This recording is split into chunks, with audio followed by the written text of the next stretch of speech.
Hey, I'm Noah, and I had top surgery 6 weeks ago, just over 6 weeks ago, with Dr. Lembas in Warsaw, Poland. Um, I was meant to make a 1 month update, but I never got around to it because I was a bit too tired. But yeah, it's been just over 6 weeks, and I wanted to update on where I'm at, my movement, my mobility, my energy, everything. And how I'm looking. So when I first got out of surgery, I was very, very immobile, as you can expect. I wasn't able to really do anything. I was a bit hunched over. I couldn't really move my hands to the side.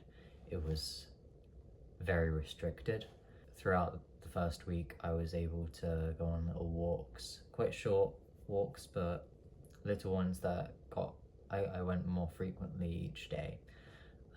Which is really important because you want to keep your blood flow moving and you don't want to get blood clots. So very important if you have surgery to keep yourself moving. And in the days that I didn't feel able to move as much, I wore compression socks in case as well.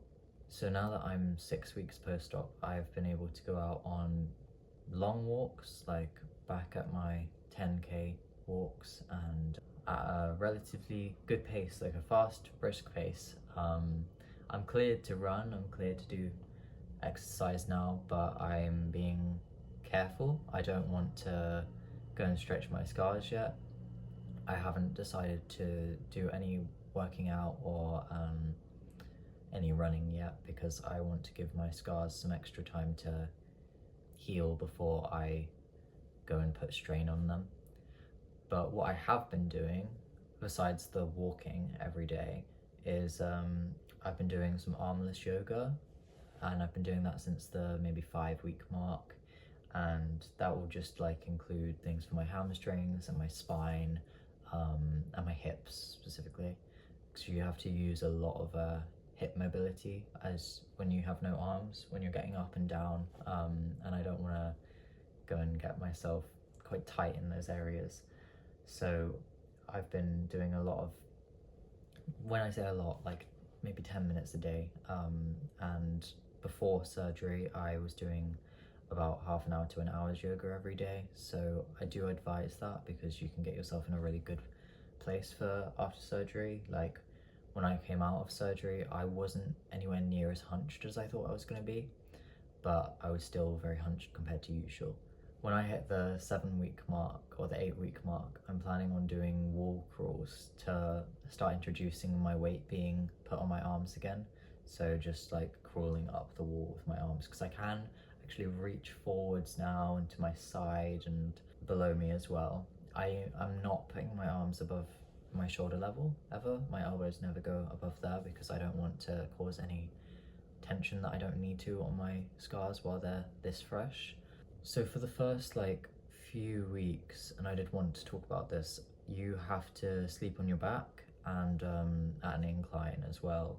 I slept at an incline for the first 2 weeks and then I stopped and was still on my back until the 4 week mark, until I started like going half on my side on either side, and as of this week I now sleep fully on my side, almost completely pain-free. I sometimes get a little bit of a discomfort feeling, but I don't have any pain, which is the main thing.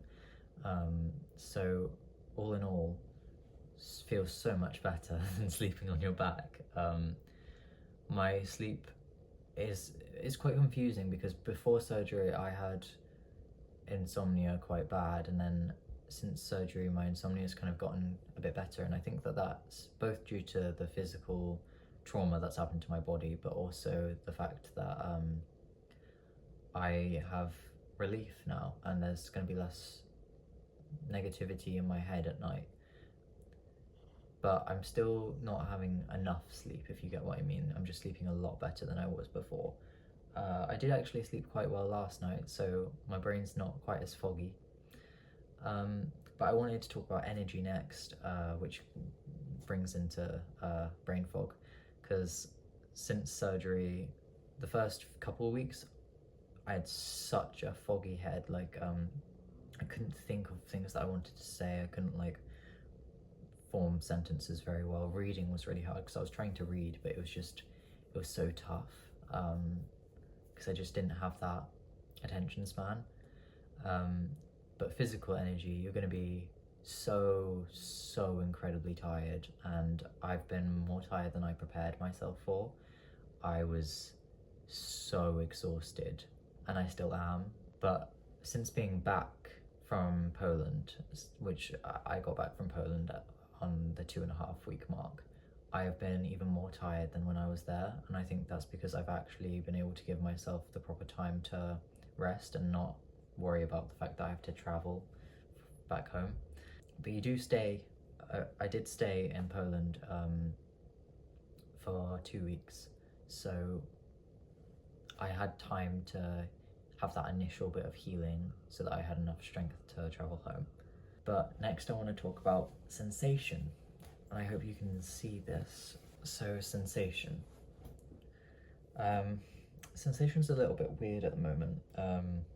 When I first got out of surgery, it was just very tender and very sore on my left side. I had a hematoma on this side and I had to go in for a second surgery. So this side has always been my more confusing side, but I can feel at the top everywhere now, like all of that I can feel here. So in the close to center, I can feel under the skin, but I also, when I trail my skin here, I can feel that here in another area, which is clear that my brain needs to understand where things are now. But I know that will get better in time. It's just a very strange thing to have on top of it. Down the center, I'm very hypersensitive down the center, so like it's overstimulating. I don't really like it too much, but it will get better.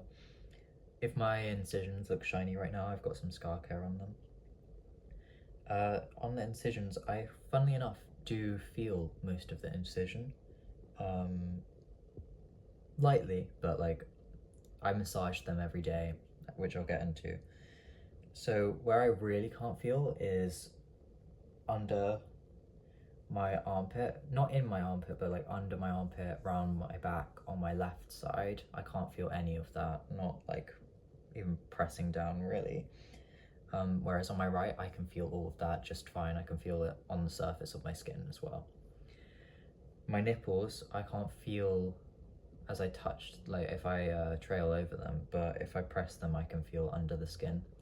I really hope that I can get my nipple sensation back. That is like the biggest sacrifice that I really made, because I like the sensation in my nipples.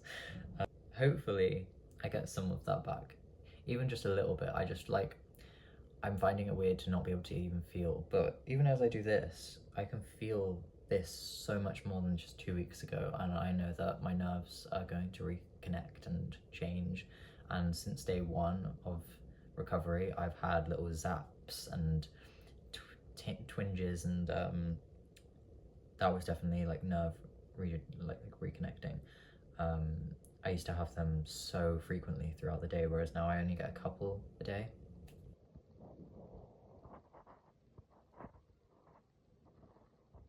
What scar care do I do? So I don't actually do too much on my scars. This was prescribed to me by my surgeon, and I put this on once a day, and I'll massage that into my scars for about 5 minutes every day.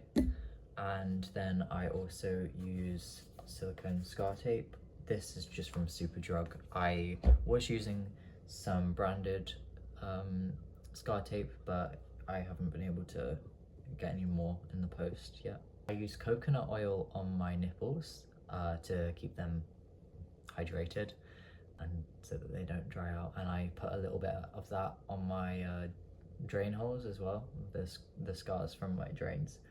But other than that, I don't do anything for my scars. I just kind of let them be. I don't bind anymore. I bind overnight when I sleep just because I want that extra bit of security, but that is pretty much all I do. And I think that's all that I really need to talk about. But let me know if there's anything else that I need to, and I'll definitely update again soon.